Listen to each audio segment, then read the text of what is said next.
So hello everyone, my name is Pavel Kronin, and I will present you a paper today. So I'll start sharing the screen. 1 second.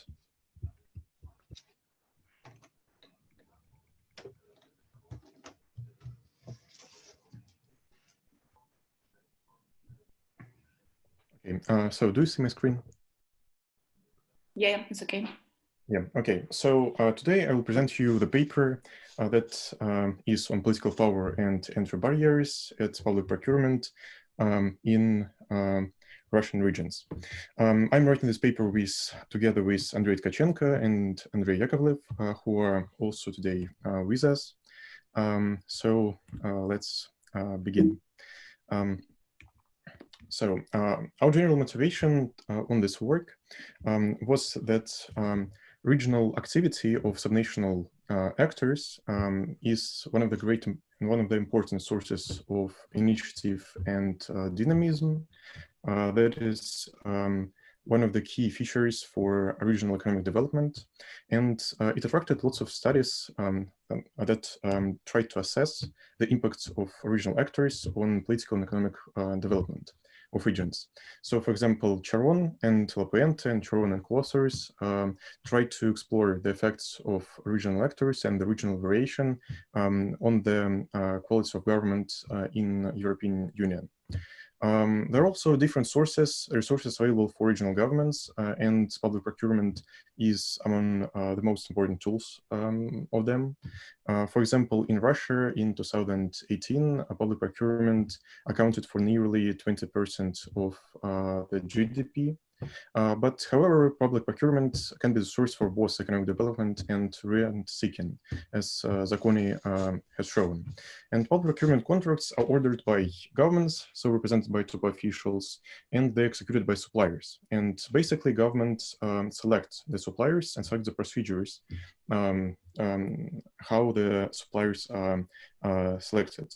And officials can usually prefer to work with trusted suppliers, and this trust can be the consequence of previous experience of work and study. So in democracies and federal states, local politicians and top officials make their careers in the regions, but in autocracies and or in unitary states, the central government appoints such subnational level officials. Personal connections and loyalty to top politicians can be important preconditions for such appointments. Often these appointed officials have previous working experience at central government, but they don't have any connections in relevant regions. So for example, the cadre policy of Communist Party in China is an example of this approach. In this paper, using unique data for Russia, we analyze the impact of previous experience of regional governance on the allocation of public procurement contracts between local and external suppliers. So contrary to the previous studies on regional protectionism, we make the focus on allocation on public procurement contracts to external suppliers, and especially to the firms located in two cities, from Moscow and St. Petersburg.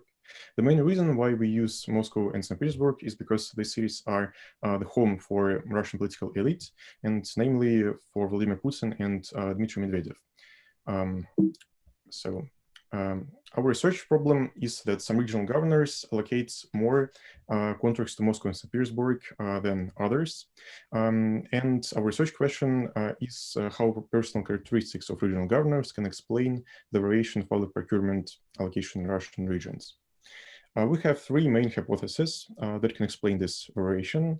The first one is that federal connections the governors with federal connections are prone to allocate more contracts to Moscow and St. Petersburg firms. The second hypothesis is that governors with ties to the region, so governors insiders, those governors that had a previous working experience or educational experience in the region, they are inclined to protect their regions and to allocate less contracts to firms from Moscow and St. Petersburg. And the third hypothesis is that in addition to working ties, the variation of contract allocation is also explained by personal ties, including those created during university years. And jumping to the results, so the statistical evidence is in favor for the second and third hypothesis. So governors insiders allocate less contracts to firms from Moscow and St. Petersburg, and education ties are also important. The literature. I would not. I would like not to spend lots of time here. So basically, there are five groups of five branches of literature that we found that is important for our studies. The first one is on predatory behavior of regional governors. Second one is on the governor effects on regional economic development, on the governor effects on regional protectionism, and on the effects of political connections on regional economic activity. And finally, the literature on the origins and consequences of informal personal political networks in comparative studies, and specifically in Russian politics. So our main contributions are that we update the studies of regional protectionism from federal interventions by analyzing the period from 2012 to 2018. We also explore the effects of personal connections on the levels of regional protections, and we confirm that protectionist behavior of governors insiders is present, and we find new evidences that governors with federal connections intend to outsource regional procurement contracts to federal firms. So the data. We use two main dependent variables. The first one is, in short, MSP firms share, that is the annual share of procurement contract values received by Moscow and St. Petersburg firms, aggregated on the governor's level. And the second variable is local firms share, that is annual share of procurement contract values received by local firms aggregated on governor's level. We have our four main explanatory variables that are federal work, local work, central education, and local education. I think that they are pretty intuitive by the names. So central education means that people graduated from Moscow and St. Petersburg universities, and others, I believe, are pretty obvious by their names. We also use lots of control variables. So, for example, we control for governor's age, time in office, income per capita, federal transfer share in the regional budget, regional population, number of firms per capita, distance from Moscow to the region. So our data comes from three sources: from the Zakupki.gov.ru and from its seat, biography data, and socioeconomic database.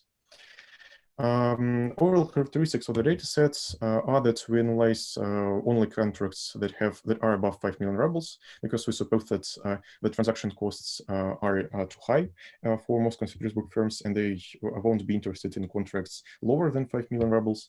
We also consider the period from 2012 to 2018, and we cover all Russian regions except Moscow, St. Petersburg, Moscow Oblast, Leningrad Oblast, Chechen Republic, Ingushetia, Crimea, and Sevastopol.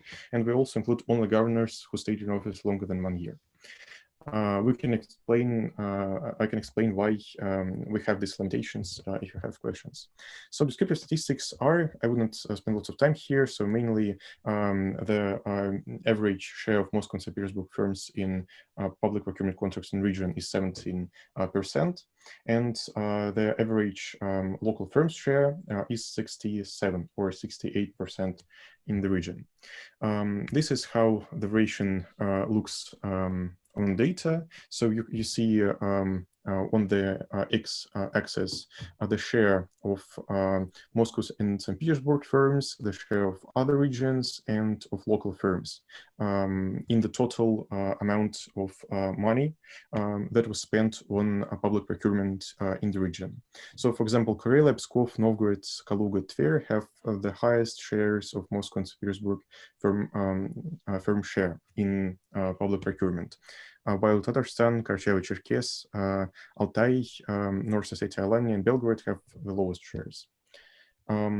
So we preliminary run a series of t-tests to see whether there are any preliminary statistical results and statistical differences between the means of the populations. So, for example, there is statistical difference based on the t-test for the governors with federal work and central education, local work and local education. That is can be interpreted in this way, that basically governors with federal work and central education tend to have Moscow and St. Petersburg firms share on 5% more than governors without federal work and central education. So the effects of federal work and central education is positive, and effects of local work and local education is negative. And these effects are not present for the total protectionism of the region. So the local firms share is not impacted by these four variables. So towards the empirical modeling, so we used OLS regression with governor clustered standard errors. Our dependent variable is MSP firm share and local firm share, as I named it previously. So we can see the specification here. So the results, so this is our main table. So the controls are included here. All the controls that I named previously are here, and also year fixed effects are included. Basically, as you can see, a local work experience, the effects of governor insider is so the governors with local work experience, they tend to protect their regions and avoid less Moscow and St. Petersburg firms with public procurement contracts, while governors with central location tend to favor Moscow and St. Petersburg firms more. And also, if you like to see the estimates for control variables, I can show you them in appendix later. For local firms, the effects of central education disappears, and local work experience still matters. So governors with local work experience tend to favor local firms more and show this protectionist behavior. And we have several conclusions and discussion that follow from this result. The first result is that we found that regional governors with local working experience are less inclined to locate public procurement contracts to suppliers located in Moscow and St. Petersburg. Insider status of governors reduces the share of Moscow and St. Petersburg firms at 3.7 to 4.0 percentage points, or about 1/5 of average share of Moscow and St. Petersburg firms in public procurement contracts value. This finding is consistent with previous works on regional separatism. And local education didn't influence public procurement contracts allocation.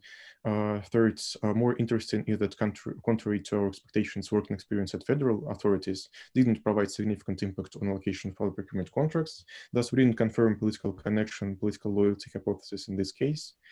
However, governors graduated from universities located in Moscow and St. Petersburg are more inclined to allocate public procurement contracts to suppliers from these two countries' major cities.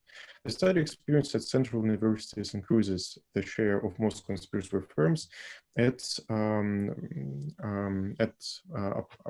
approximately 4 percentage points, or about 1/4 of every share of Moscow and St. Petersburg firms in public procurement contracts value. And all these results are robust in different specifications of basic regression model and in other estimation procedures. Another results are that the last two results can be explained under the following assumptions: that regional governors consider public procurement not only as a tool for rent-seeking and wealth distribution, considering high number of criminal investigations against high-level officials due to violations during the execution of public procurement contracts, the reliability of suppliers and their capacity to execute these contracts is an important aspect of political survival of Russian governors. From this point of view, for insider governors, it can be rational to apply to local suppliers because they know these firms and have more opportunities to monitor their performance. But for outsider governors without established connections in the region, it can be a risky strategy to apply to local firms. At the same time, working experience at federal government cannot be enough to establish relevant personal connections simply because federal government is large and complicated. And therefore, appeal to old friends networks, though that are created during university years, can be a solution for such outsider governors. But very often people develop such trusted personal relations in their years at university. We know that there are several limitations to our work. Basically, they are that personal loyalty to top level politicians. So a number of studies on central regional relations in China show that personal loyalty to political bosses is important for appointment of provincial party secretaries and their promotion. In this case, in the case of China, such loyalty was measured by the preferential access of priceline firms owned by kids of top level politicians to land privatization. In Russian case, it can be allocation of public procurement contract to these firms connected with top-level federal officials, and electoral results of party of power at federal elections in Russia are considered by many scholars as an indicator of political loyalty. One can assume that good electoral results can provide for them broader autonomy in relocation of public procurement contracts. Further, we also didn't account for the political business cycle that is important. Through public procurement contracts, governors can provide more money for political supporters to finance political campaigns. Therefore, there is sense to provide additional control for election years. And finally, many scholars consider behavior of regional governors as mostly predatory. However, governors in some regions, for example, in Tatarstan, Kaluga, or Belgorod, achieved successful long-term economic development. So this evidence, this is evidence that governors of these regions used public procurement as a tool of regional industrial policy, and therefore it makes sense to analyze the outcomes of this public procurement construct distribution. And finally, we have further steps to do. The first one is to collect the data on most consumer firms and on the bias of the sales and main owners. Second is to include in the analysis data on elections and electoral results and control for the electoral performance and election years. And the final one is to assess the impacts of the share of most Saint-Petersburg firms on the economic development of Russian regions to make conclusions on the predatory behavior of Russian governments, whether it is present or not. So that's it. Okay, thanks, Pavel. And I think we continue with next presentation. So it's Gegan Shangbazian from Padova. Yeah? Can you hear me? Can you hear me? Yeah. Hello, everybody. Just wait for a second. I will share the screen. Okay. So thank you for being here. Thank you for having me. I'm going to present this work. It's supposed to be the first chapter of my PhD thesis, and the title is The Effect of Set-Aside Auction on Firms' Growth. So, okay, just a second. Okay, so basically, set-aside auction is a common tool for supporting targeted firm. Basically, in this setting, government reserve a certain amount of public procurement contracts to a targeted group. So it can be either small and medium firms, business owned by ethnic minorities, or women, and etc. So, for example, the first affirmative action to support small businesses in the US was adopted in 1953. Similarly, in Russian Federation, similar program has been adopted in 2006. So, and it prescribed that each public buyer has to address from 10 to 20% of their purchases via set-aside procedure. However, in 2013, this law was adopted and prescribed to procure at least 15% from small businesses. So, in this paper, I'm going to estimate the direct effect of this policy on firm growth. So, this paper related to the two branches of literature, and the first one it refers to the government spending on firm growth, and the second one literature that estimating the effect of preferential programs. So basically, the effect of set-aside auction on the auction outcome. So whether it increase or decrease competition and the final price of procured goods. I'm not going to stress the second part, but I want to tell a couple of words about the first branch of literature. For example, there are growing literature on this topic. And the recent one is paper by Ferraz Finan and German. So they estimated, they're using Brazilian data, procurement data, and they estimated the effect of winning government contract on the firm dynamics, firm growth. And they showed that winners growing faster by 2.2% compared to losers. So, and there are also several papers on this topic. For example, paper by Fadic, 2019. So they estimated the effect of, again, of random allocation of public procurement contracts on firm growth, and shows that the firms that received the additional demand, they face additional demand shock, they have more wage expenses by 10%. And the last one is paper by Evgenia Bessonova from Bank of Russia, and she claims that the government usually use the public procurement to support inefficient firms to stay in the market longer. So in this paper, I'm going to focus only on set-aside auction, on the demand that were allocated through set-aside auction. So basically, we have this policy that was targeted to support small businesses. And I want to investigate whether this policy works. So whether the firms had benefit from this auction. So when they participate and when they won this kind of auction. And some information about institutional settings. So in set-aside auction in Russia can participate micro and small firms. We call both of them small businesses. And there is a limit.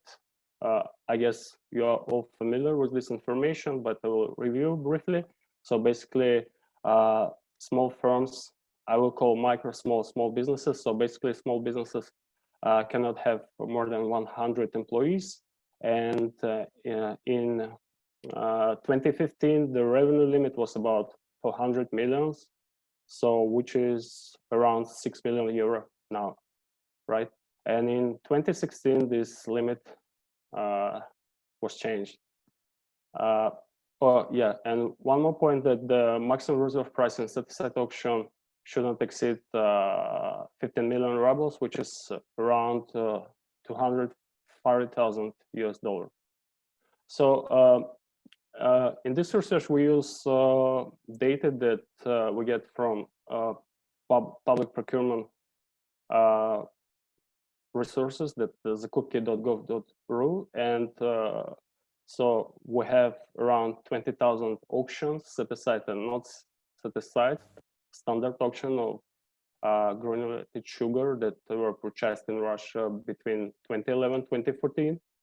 So, and we observe bidders. There are 3,800 bidders, and information on these bidders we get from two sources.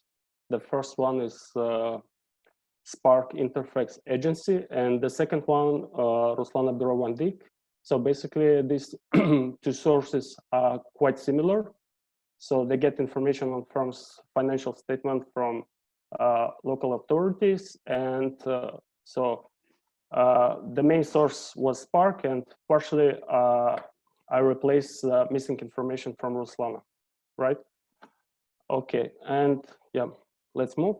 So as I said, there are more than 20,000 completed auctions, 7.3 thousand of which was set aside, rest not set aside. And here there are two types of information: auction level data, bidders level data.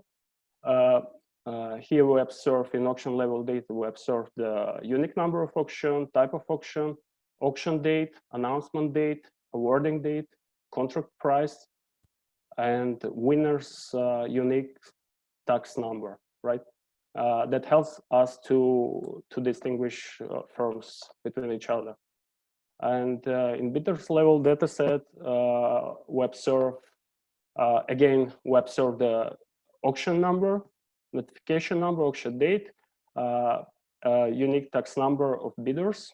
We observe whether firm was winner or loser in this auction. And also we have total value of all public procurement contracts that firm has won, right? And having these two data sources, we can then match them with each other, and to see for each auction how many bidders we have, and to see the position.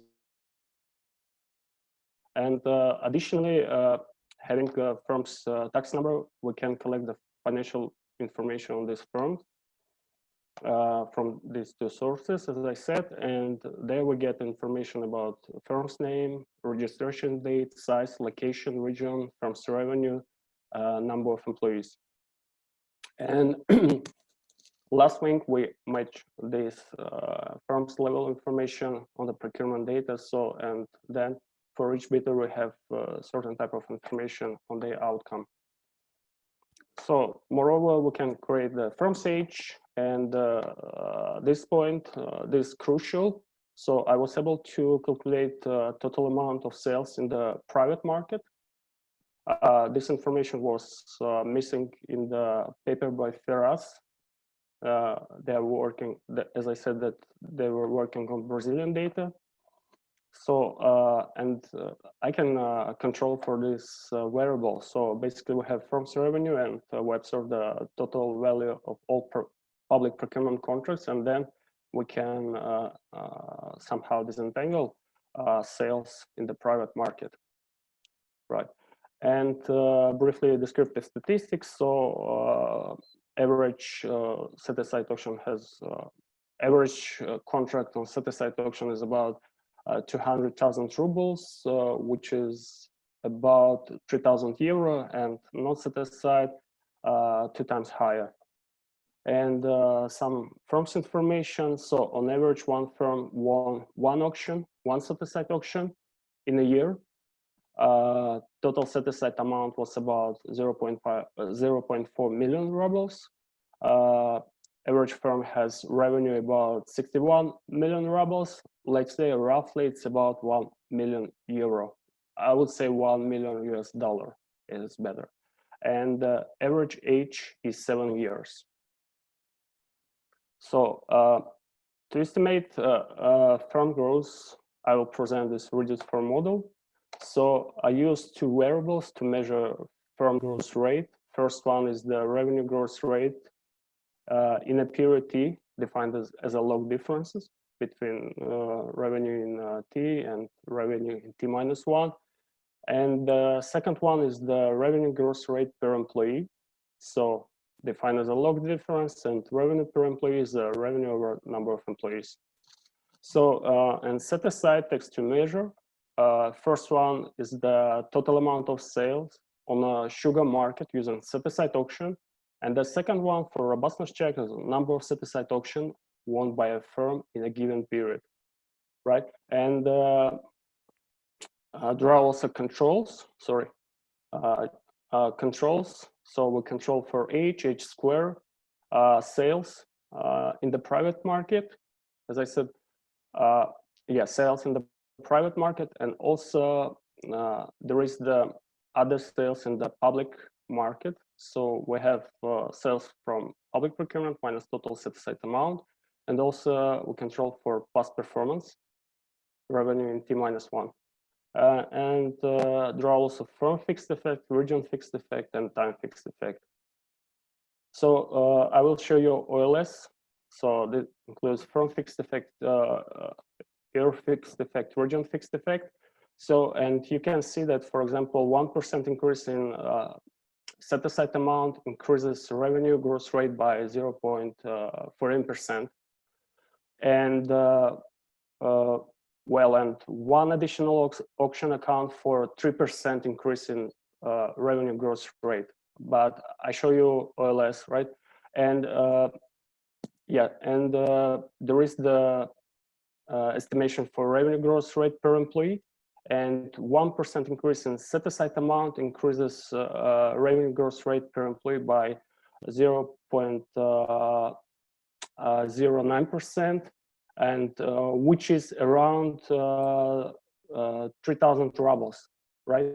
Which is around 3,000 rubles per employee. So given that on average firms have 40 employees, it's about 120,000 rubles. So, and there is the for set-aside auction for a contract, and one additional set-aside contract gives around, let's say, okay, this gives around 10% increase in revenue growth rate per employee, but it's significant in 10%, right? And but this specification arises in the genetic issue because there is the debate on what drives firms to participate in this auction. This is the first. The second one, so we may assume that more productive firms are more likely to win auctions. So basically it means that the winning of an auction can be correlated with the observable characteristics of firms. So additionally, demand from private sector can induce firm participate more or less in public procurement auction, right? So, and moreover, that the past experience in auction may affect the likelihood of present participation and winning, winning auction. So, to cope with this indigeneity issue, I try to apply inverse probability weighting regression adjustment. So this part I've done yesterday, and I will be very glad to discuss and to receive some feedback and comments. So partially, so this approach allows us to create proper treatment and control group in the case where we have no, let's say, randomization, right? So first we estimate winning treatment. 5 minutes, please. Okay, thank you. We estimate the winning treatment based on covariates. Then we predict the probability to win an auction for each firm.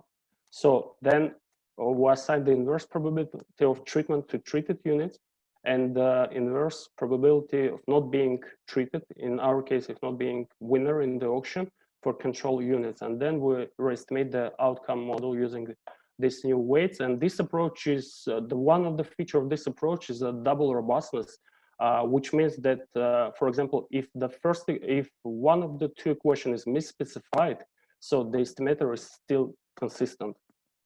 So, and then I repeat the regression for all outcomes. And as you can see, the coefficient for the estimator for the total set-aside amount remains positive, significant. It's slightly higher than in OLS regression, while for contract is insignificant. And then I repeat for gross rate per employee, and it still remains significant. So, and positive, and also still higher. And the next step, we allow for heterogeneity effect. We split the sample into two groups, firms with age below median, which 5 years, and higher median. So, and for young firms, the effect is more stronger than for old firms for revenue growth rate. And for revenue growth rate per employee, so it's quite similar, but a bit higher for old firms, right? So, and the second step about robustness checks, we had some discussion about what kind of auction we can use. And one of the suggestions was to keep only electronic auction to avoid certain collusion between buyer and supplier. So we keep only e-auctions with at least 2 bidders. So we may assume that these auctions were won in a quite competitive environment. So, and OLS shows that coefficient is still significant, right? And you can believe me that it's about 0.4% for revenue growth rate. So, and there is no persistency effect. So if we try to see whether winning an auction in a previous year has effect on the revenue growth rate in a consecutive year, there is no effect. And briefly, conclusion that 1% increase in demand received through set-aside auction accounts for 0.4% increase in revenue growth rate and 0.1% increase in the revenue growth rate per employee. For young firms, the effect is more stronger. 1% growth in set-aside brings 0.24% increase in revenue growth rate. And for old firms, this effect is about 0.12%. So for old firms, however, for old firms, 1% growth in set-aside increased revenue per employee by 0.12%. For young firms, it's about 0.11%, and the effect is only observed during the year of the winning a set-aside auction. So thank you for your attention. Thanks very much, Geram. And we should have Jamila Suzayeva and Svetlana Suyazova for the last presentation. I just, okay. Yeah, please. Just a second, yes. Okay. Yeah. Jamila Suzayeva and Svetlana Suyazova. Yes, we're here. Yeah, okay, fine. Good afternoon, everybody. One moment, please. Okay. I'm glad to introduce my colleague Svetlana Ksyuk and myself, Jamila Sazaeva. We graduated from the State University of Management, one of the oldest management universities in our country. Now Svetlana continues to work as a senior lecturer in this university in the Department of Mathematical Methods in Economy. And as for me, I present Rosselltorg. Rosselltorg is one of the biggest Russian federal operators of electronic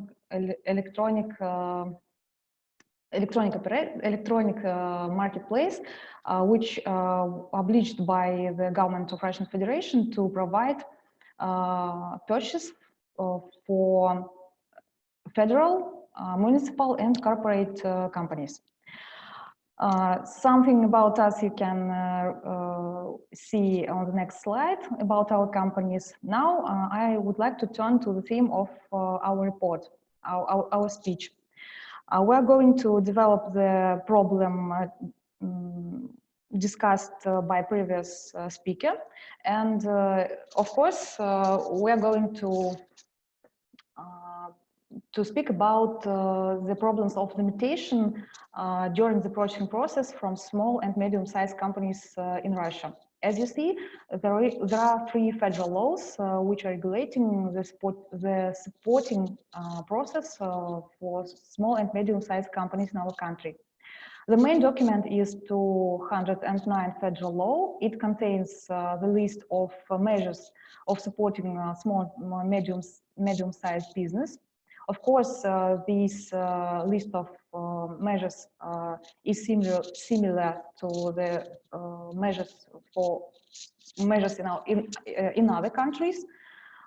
First of all, startups and young businessmen can receive free or cheap training programs for startuppers, can receive free or cheap exhibition places, and free or cheap leasing, subsidies, and etc. But one of the main and very important measure of supporting for small and medium-sized companies in our country is purchasing by 44 and 223 federal laws. On the next slide, you can see differences between 44 federal law and 223 federal law. And this difference is based on the system of limitation and quotas for purchasing process from small and medium-sized companies. As for 44 federal law, the framework of this law, this federal law demands from federal and municipal customers to purchase not less than 15% of their annual budget, and it doesn't matter which kinds of services, goods, and works they are going to purchase. They just have to make their quota during the year and make a report for this quota. As for 223 federal law, the framework of this federal law includes big companies, big Russian corporations, which are regulated and which, one moment, with the state owned in their share capital more than 50%. So these kinds of customers, first of all, should make a list of goods, services, and works they are going to buy or to purchase from small and medium-sized companies. And when they are going to announce the purchase from the small and medium-sized companies, they use just only this short list. The second difference from 244 federal law is that companies and purchases in the framework of their law should have to purchase not less than 20% of their annual budget from small and medium-sized companies. Oppositely, in 44 federal law, customers have to purchase just from small companies. It's the main difference between 44 and 223 federal law, that in the 44 federal law,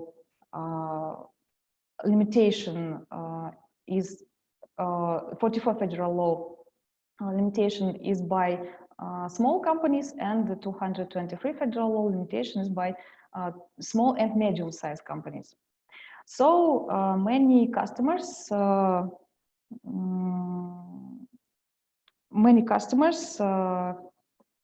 who uses our electronic trading platform, electronic marketplace, in which I work, they criticize the system of limitation which is obliged by 44 and 23 federal laws, because they thought that the system of quotas and limitations increases the price of contract and decreases the economy they want to receive. So we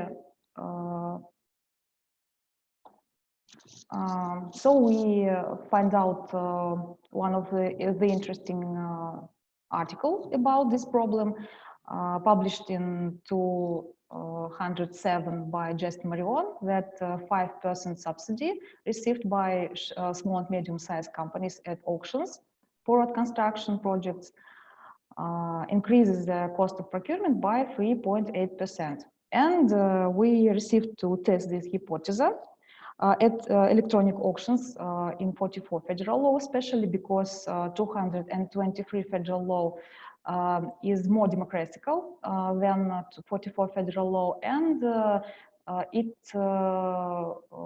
was very difficult to formalize the results of auctions in this law, in framework of this law, and it was very difficult to gain correct information. And I think it will be our further research, it will be our further investigation. And so we decided to test this hypothesis on the Volga region.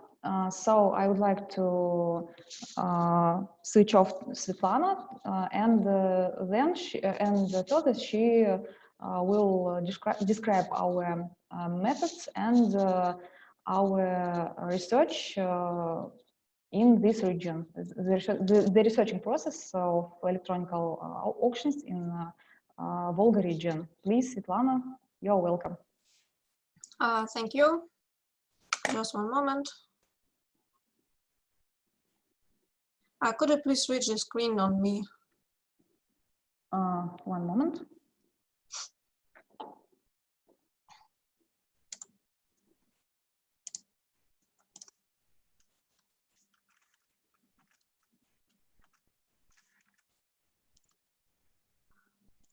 Sorry, just a sec.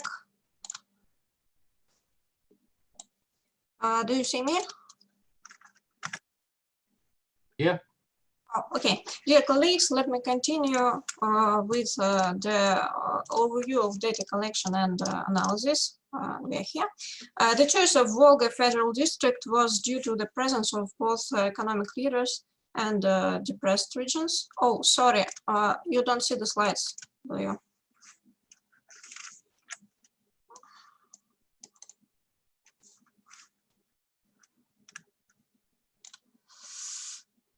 Oh, this is very embarrassing. I'm sorry again.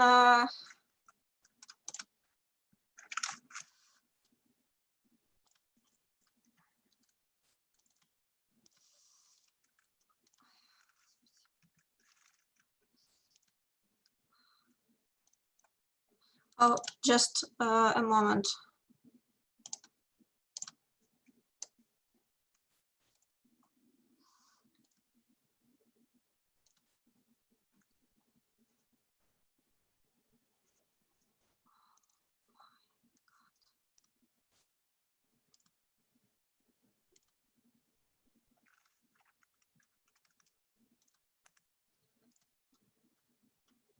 And here we are.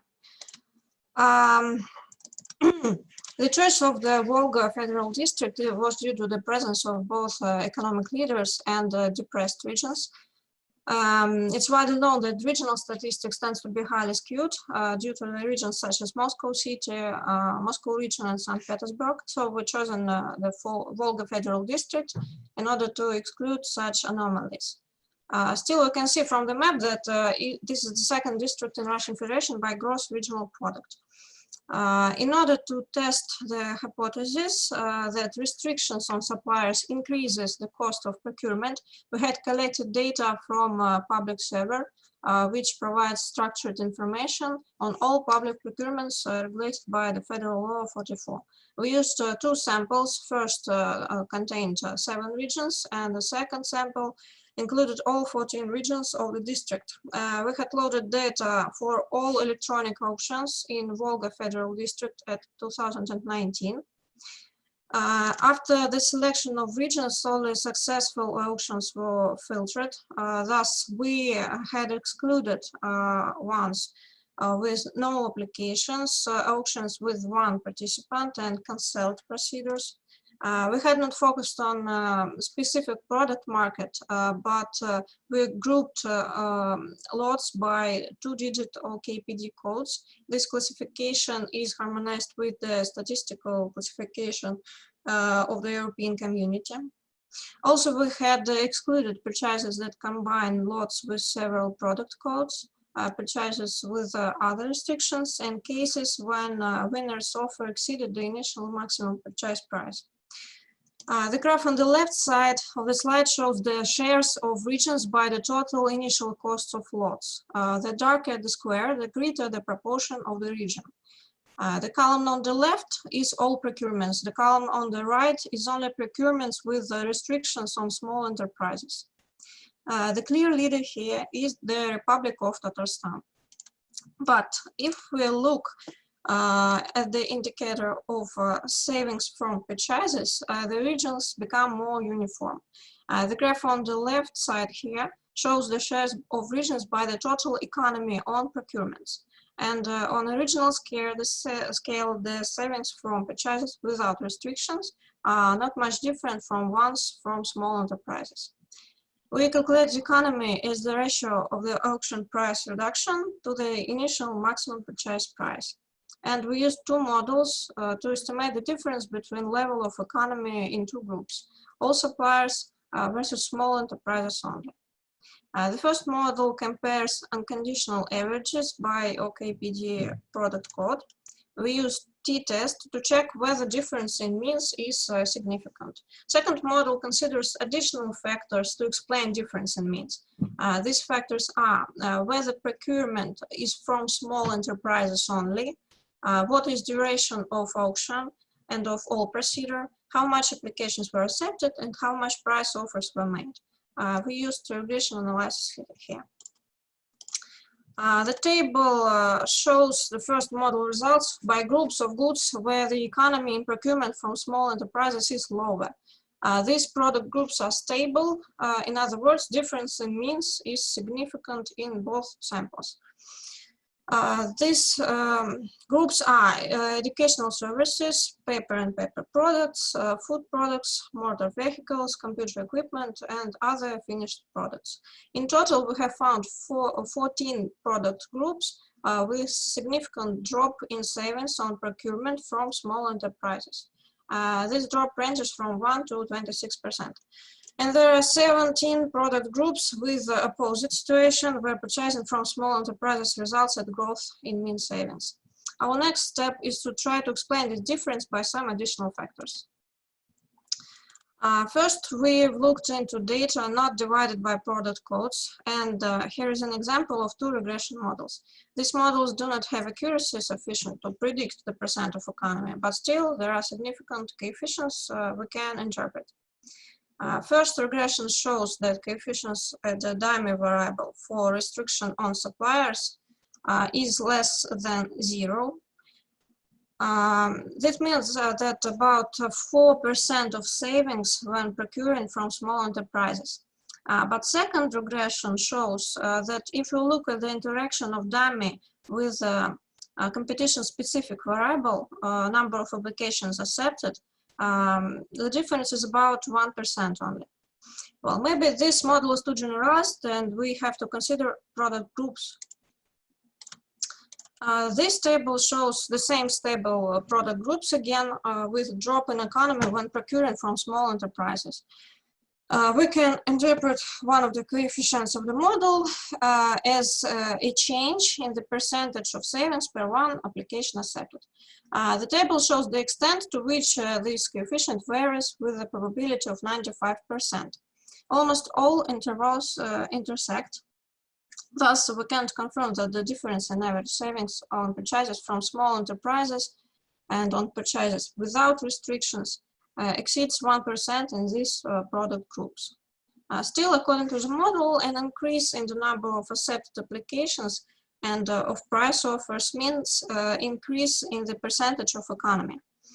At that angle, it looks like a successful measure to separate groups of suppliers. And in conclusion, we have identified several product groups in which the restriction to purchase only from small businesses significantly increases the savings.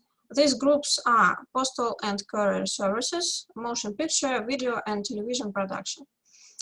Product groups where in opposite, no restriction mean more economy are services of public organization, temporary accommodation services, and telecommunication services. Obviously, our models are still missing some important explanatory factor. And to improve our models, we're going to take some steps, maybe enlarge product groups by combining some LKPD codes, add data on single provider procedures and cancelled procedures. They may contain valuable information, and it could also be useful to track repurchases from the same supplier. And the country of origin of goods, this data is now available from the 1st of January 2020. Thank you for your attention and patience. I'm very grateful for the opportunity to take part in this workshop. Thank you. Okay, thanks very much to all three, or in reality 4 presenters. And I kindly invite discussants, and we can start with lady. So Jelena, are you present? Yes, I'm here. Yeah, so please, the floor is for you, your comments. Let me wait a minute. Yeah.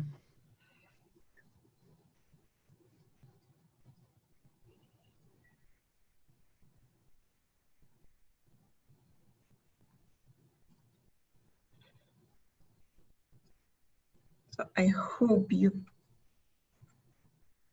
could. Yeah, I just prepared a small sum up of my comments for the first 2 papers, and just have oral comments for the last one. So I would like to start with the paper by Gegan. We have already discussed this issue several times in the previous events, so I don't have too many technical points, but I think that it will be nice to see not only the share of set-aside auctions for the firms, but also the share for not set-aside auctions, because it is crucial to understand whether there are let's say the level of engagement in public procurement in general for these firms. And also it is interesting to understand, do we have firms that win only set-aside auctions, or they do both set-aside and not set-aside? Or there is a subset of the firms who won only not set-aside auctions, but they are still small. So in order to understand the puzzle. And one more technical point, it is also nice to understand the peculiarity of the sugar market, and to understand which is, I don't know, the most popular duration of the contract, whether it is the situation when they have just spot contracts, they order small set of sugar in 1 day or in 2 days and that's it, or they have something like regular delivery of sugar, I don't know, for canteen services during a year. So it is a pretty different way of how the firms structure their relations. And related issue, it is whether we are interested in the contracts that in the thing that the firm win the auction, or we are interested in the case when it wins the auction and then the contract have been fulfilled and there is no let's say termination issues or no other problems in the contract and they got the whole payment of this contract. And here I would like to turn to open questions. And actually, the main question that I still didn't find the answer in the paper, because I based my comments here mostly not on the presentation, but on the paper I've read yesterday. What is actually the logic when we try to investigate the impact of these set-aside auctions on firms' growth? What is the intuition and what we are expecting to find? Whether it should be positive influence or not. Maybe we can build our logic saying that state is interested to support such firms, but not because it is interested in their growth, but it is interested in some survival of these firms. And in this case, maybe we shouldn't find any growth for them. And I think that all these open questions are related to the main theoretical red line that I couldn't find in this paper. Though I think that it is an interesting point and interesting issue to analyze the effect of set-aside auctions on firms' performance. But I think it is a crucial point to frame this logic in order not to face troubles in interpretation. One more point that I would like to mention, that how we can disentangle the effect of winning set-aside from effect just of winning of public contracts itself. So there is no these results in the slides. It seems for me that Gegam have shown today, but in the paper, it was one of the control variables, and the coefficients for the set-aside and just for normal public contracts are pretty the same. In some of the regressions, it is even the same number. So how we can interpret this, whether it is really effect of set-aside, and then we are going back to my previous comment about the point, what do we have inside our sample, which kind of firms, which type of contracts do they have after set-aside, not set-aside, they're doing both of them. What else? Usually when Gegam is presenting, he said it is just the winning of set-aside. But due to the regression, it seems for me that it is not the idea of the winning set-aside auction, but it is more about the volume of set-aside auctions won by the firm. So it's not still clear for me who is the contract group and who is the treatment group in this approach, and especially when we are trying to mix the ideas, and in the end of the paper we have this idea of winning probability of not set aside if we have set aside. And yes, it is, we have already discussed this comment, but I still want to hear some explanation about what is really the sugar market is. And it is a biased sample because it is built on the procurement auctions in 44 and 94. sorry, I don't remember the exact range of dates, but it is based only on public procurement, not on private sugar market. So it is by sugar market. And do we have overestimated or underestimated effects in this side? Okay, you couldn't turn to another way how to determine the sugar market, but you could say what is the way of the bias you have in your estimations. And one more point, it is about whether it is worth to take the auction date, or we can take the date of the last payment to the firm, which is also available in the data you are using. I mean, zakopki.gov.ru. And in this way, we could fix that it was really fulfilled contract and firm really got this money. And maybe you could show here more stronger effect. So this was the comments for the paper by Gegan. Also, I prepared some comments to the paper about political power and entry barriers.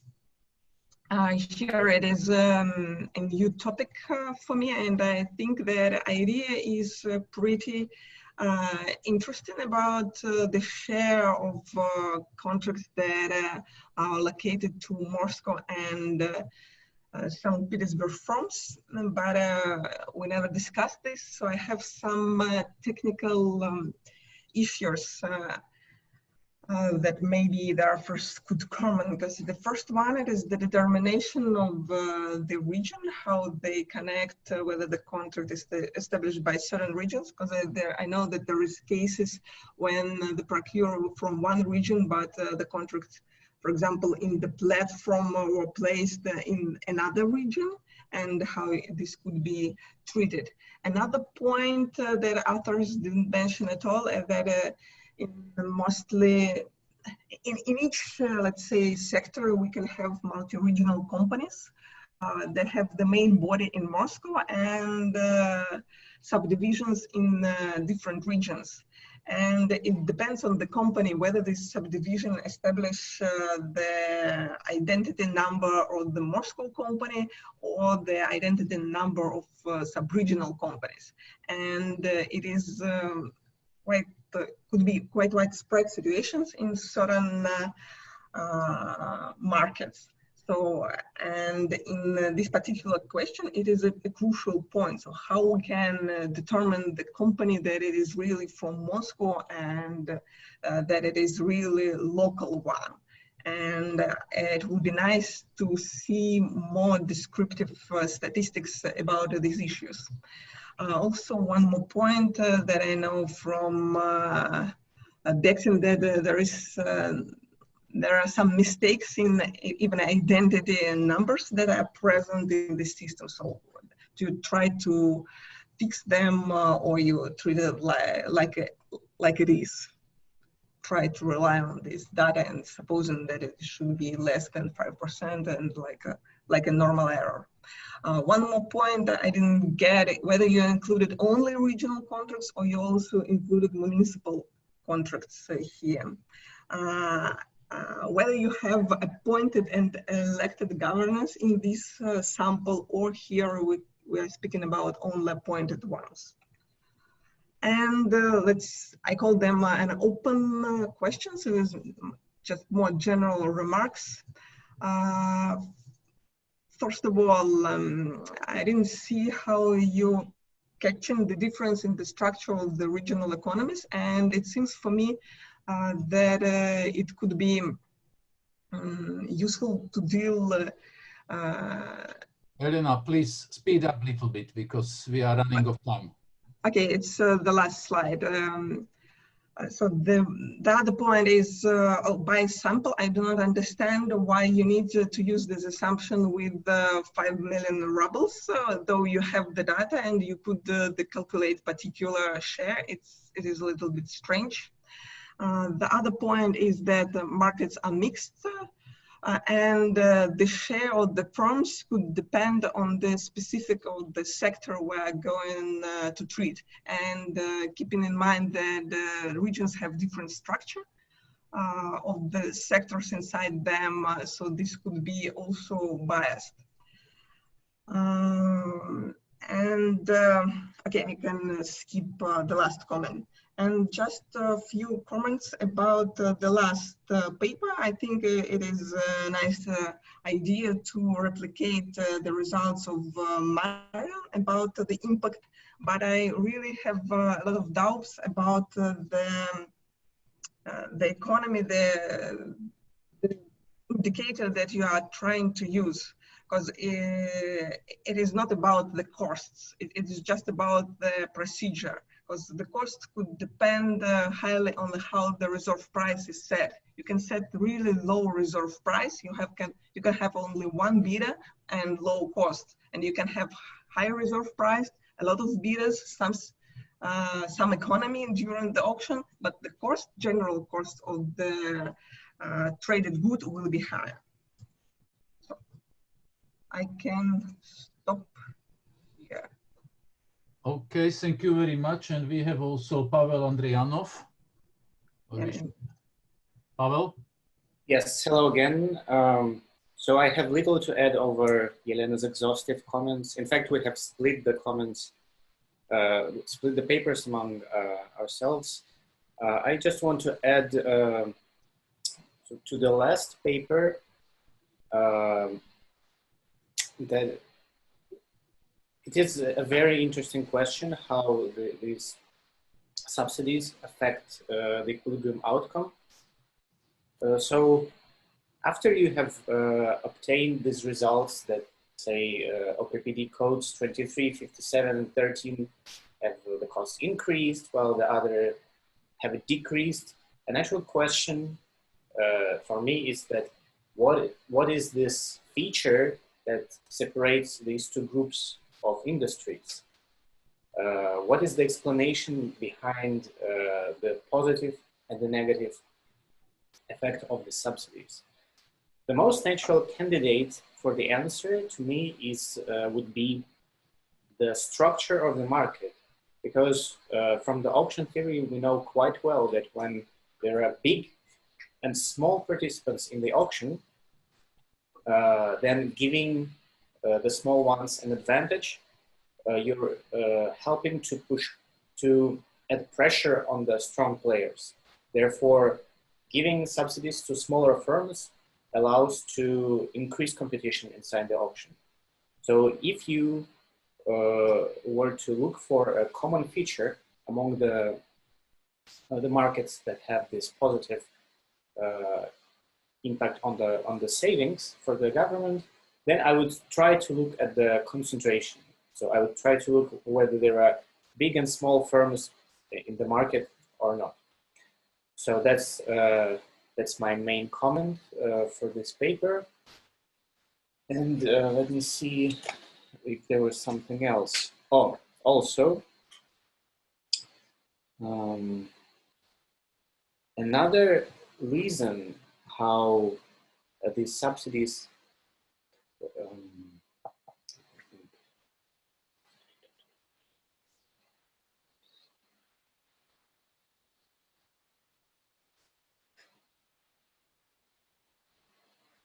now that's basically the same. So that is my main comment for this paper.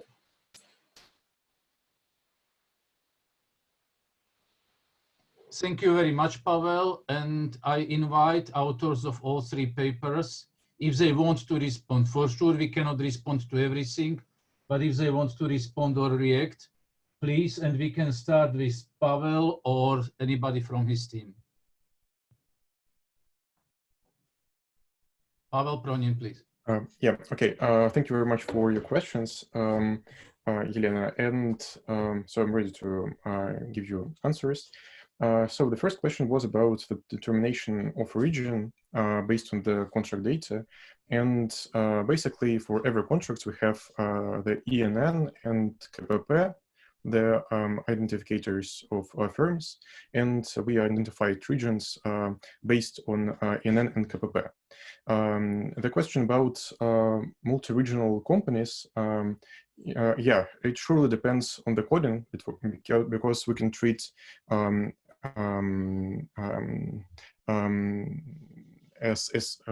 we can treat a multi-regional company as placed, for example, in Moscow, or as its local subpart. In this analysis that we presented, we treated the filials, or these local parts of multi-regional companies, as local firms. So based on the place where the KPP was registered. So I hope that answered first two questions. The third question was about the mistakes in identifiers, and basically there was not so many mistakes, because we filled the missing data in N with the data of KPP. And the combination of these two identifiers resulted in approximately 1 or 2% of missing data, if I'm not mistaken. So the missing data problem wasn't so huge in that case. And concerning question 4, it was about whether we considered contracts only on the regional level, or we included also the municipal one. Yes, we also included regional and municipal contracts, and we only excluded contracts that were financed from the federal budget. And question number 5 about appointed and elected governors. Yeah, we included both of them, appointed and elected. That's governed from the period of 2012 till 2018. So yeah, maybe it will be a great idea to see whether there are some systematic changes in the behavior of appointed and elected, but we didn't explore it yet.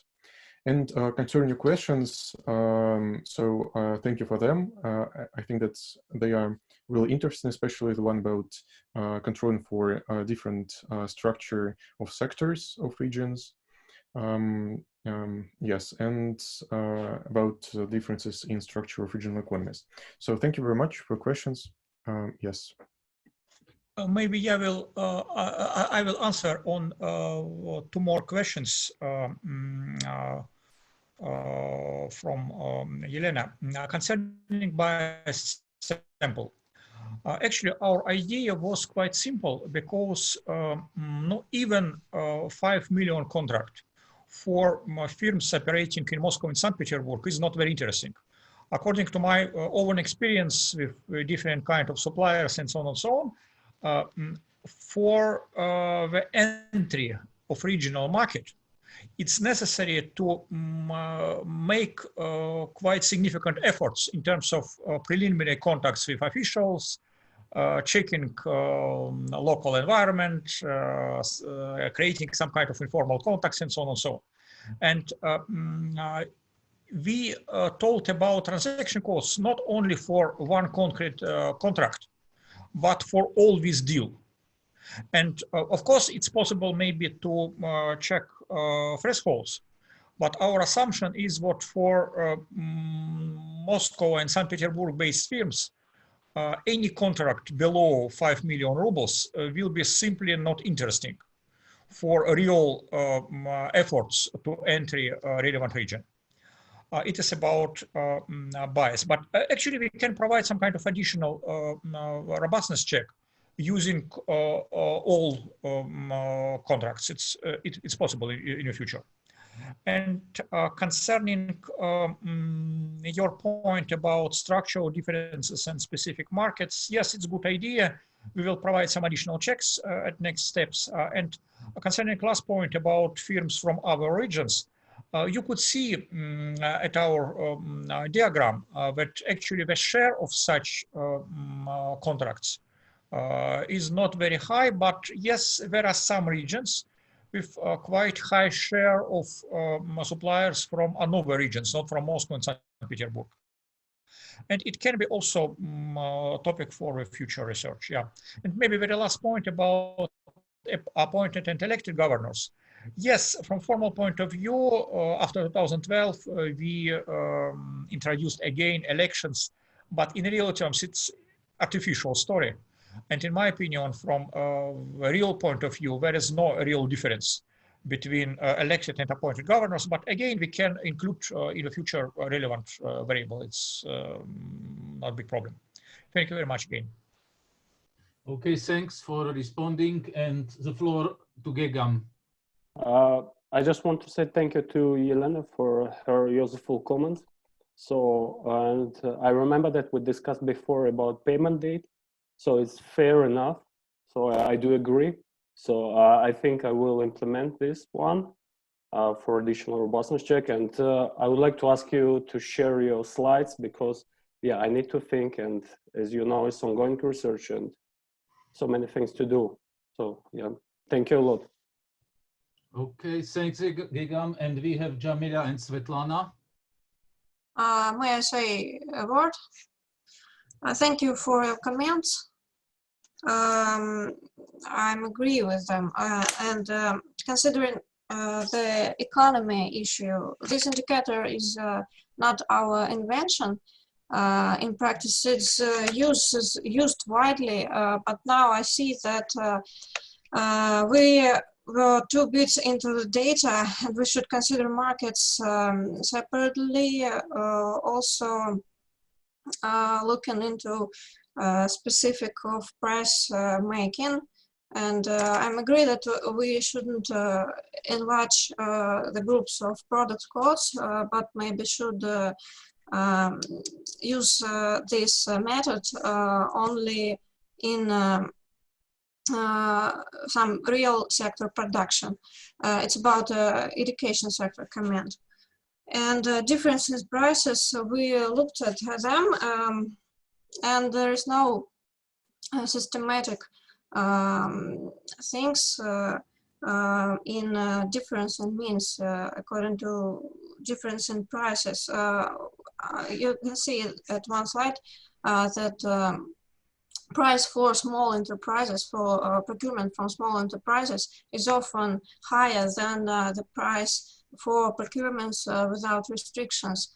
And maybe that means that the one who runs the auction, the one who purchases goods, tries to compensate this drop of savings in economy here.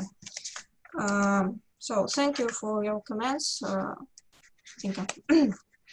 Okay, thanks very much to authors of all three papers. Maybe one private comment on the last paper. In all our countries, we have so many programs supporting small and medium businesses, and many of such programs are totally ineffective. We should have less, and this kind of comparison, if preferences help or do not help, are very important. So just please continue with the research, and we can see later on if this program makes sense or does not make sense. It was a question on regulatory impact assessment. Okay, we have one question from Alexander Nesterov. If anybody else wants to ask questions, please. Hello. Hello again. So my question is to Pavel Pronin and Andrei Yakovlev. Well, I have two questions. One is maybe again about definitions. Can you distinguish between protectionism and just being more informed or more exposed to a particular market? So if you work or study in a particular city, then you just know the market more. And the second one is more serious. It's about your identification and your interpretation. So as I understand, your explanatory variables and your dependent variables are endogenous and can be confounded with each other. So one explanation is through gravity. If you consider the region that is small and very close to Moscow, St. Petersburg, then it is more likely that you will study in the capital, and you will work in the capital and not locally, and then will be sent back to govern. And it is also more likely that you will invite the firms, you will contract with the firms from the capitals, as opposed to if you are large and say, rich and very far away from the capitals. And the second, and this can bias your estimates. And the second is through national sentiment. I noticed that the national republics like Tatarstan and others, they the extreme points of your distribution, and then the explanation is the same. So like gravity, if you are from Tatarstan, then you are more likely to if you're the governor in Tatarstan, then you are more likely to come from the local elites. That means that you had to study and to more likely to study and to work locally, and then the same affects your decision of whom to protectionism decisions.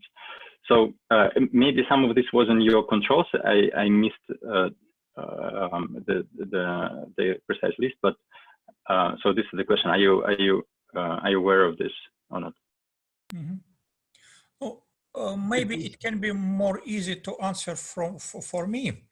No, actually, as you can see, our paper is mostly not on protectionism, but about this reallocation of contracts to outsider firms. And no, in my opinion, some kind of interesting result in our case is exactly about this central education factor, central education variable, which is working contrary to working experience at federal authorities. Because our initial expectation was that this working experience will be more important. You are fully right that, no, and actually Elena also talked about these things, that some kind of specific skills and experience of relevant firms can be important for concrete markets and so on, or concrete sectors. And surely we should provide maybe some additional controls for it. Yeah, we should think about it. But in general, I would say concerning your first question that it is maybe the story for the future to define incentives, because no, and actually we tried to talk about these things at last slides about limitations, because at current stage we simply don't have enough information about initial incentives of these people. It is about rent seeking, or it is about some kind of favor for friends, or maybe it is about some kind of idea to develop regional economy and so on, or maybe make career. I don't know. Yeah. But at the same time, we stressed also at the end that actually we can collect additional information to test this hypothesis. It is in our plans. Yeah. Concerning indigeneity issue, no. Yes, maybe we should think about it, but you are fully right that national republics are specific, and surely we should add some additional controls for this phenomenon. So, thank you. Here I can add just a small note that we control for the distance. Yes, maybe I was planning to say the same. So we control for the distance. This might mitigate the problem of endogeneity, for example, for education, which Alexander raised. But again, the problem is still there. Yes, I agree. Thanks. Okay, any other questions? I don't see in chat that somebody wants to ask something. So yes, I had questions to Gegam, if I can ask. Okay, we have 5 minutes.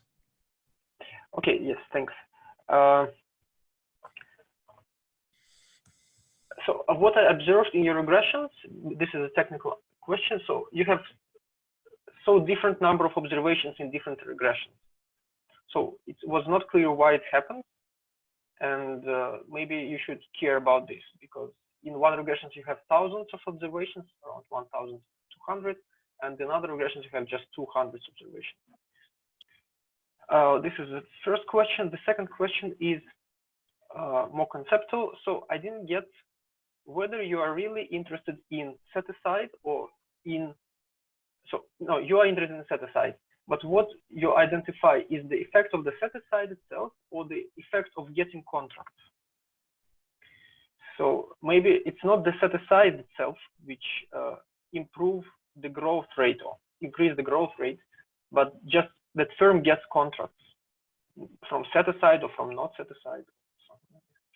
And the third comment is, so you use inverse probability weights, and this is one of the methods of matching. And as far as I know, matching does not solve the problem of indigeneity. So the problem is still there. So it's one way to estimate the effect of setting aside, but still it does not solve the problem of indigeneity because it's control on observables. Thank you.